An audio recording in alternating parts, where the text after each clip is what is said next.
certainly felt that. Does that make this even more exciting? Let's put it this way. I want to focus on the positive, and there's a lot. I'm very proud of my horse, my horses. I have other 2 horses in the Derby. I'm very proud of my trainer. This is one different horse. I don't know how, but other than the fact that we bred him, his daddy, Pioneer of the Nile, ran the Derby before. He almost got it done for us. His mommy, Little Princess Emma, named after my daughter. We raised her, we loved her. Somebody told me, different Zayat blood from A to Z. So if you want to be in the Derby and come with a horse that you feel he have a decent chance, that would be the one. So for that, it means a lot for us. It's a privilege to be just here. It's a humbling experience. I know the agony, like you said, about it. You forgot about the Scandaria, who was scratched like the week of the Derby.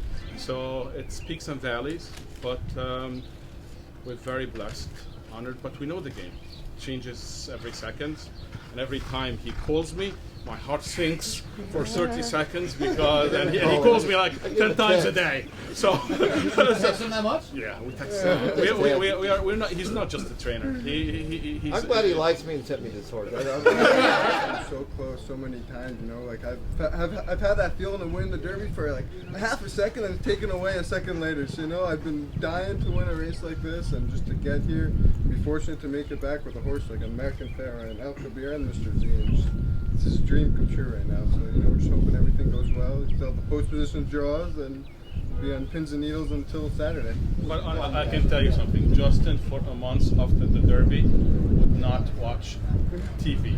Literally, he could not see that race again. And I'm watching TVG or whatever, and he said, "Daddy, please, just change it." He could not, because they're playing again the race, and he just did not want to see that moment again. No, his Bodemeister is probably the toughest on me. Because, you know, first of all, like you're going, there's frictions you were going was ridiculous, and then you open up 5 in the stretch, and I'm just like, oh my God, it's finally here, you know, finally gonna win the Derby, and boom, right before the wire. But you know, it's part of the game. You know, I've won photos too. It was our 3rd time already, so we already had twice. I mean, think about it.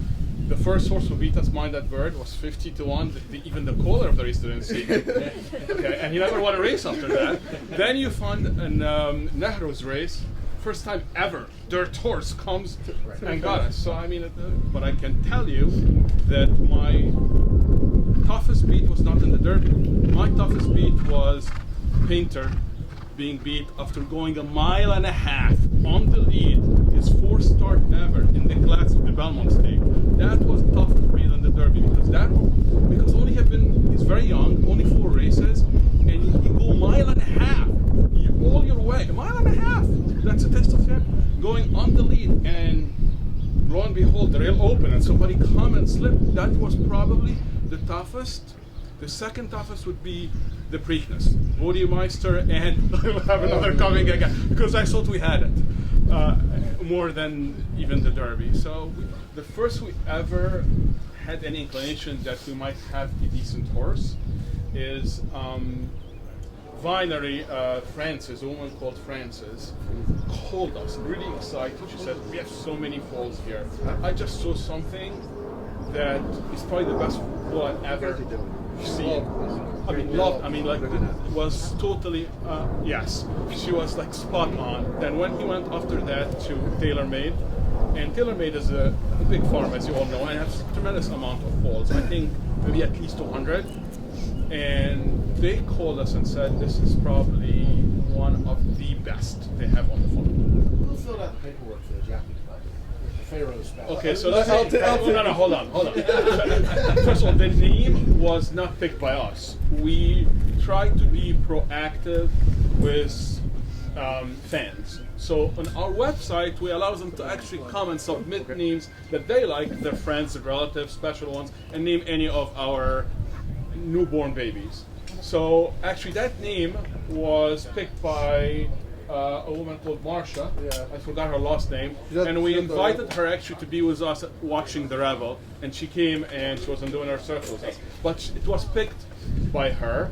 The way the name was submitted, and I honestly just copy and pasted the name. I was not looking at the time. I copy and pasted it, and it just went from there. You know, they accepted it, and we still didn't realize it was spelled wrong until like the first time he ran. You know, They haven't either. I mean, they called to apologize, but it's not their fault. It's not. I mean, so because they are having. Martians. It's nobody's fault. It's a Hey, straight. she chose a great name. It's-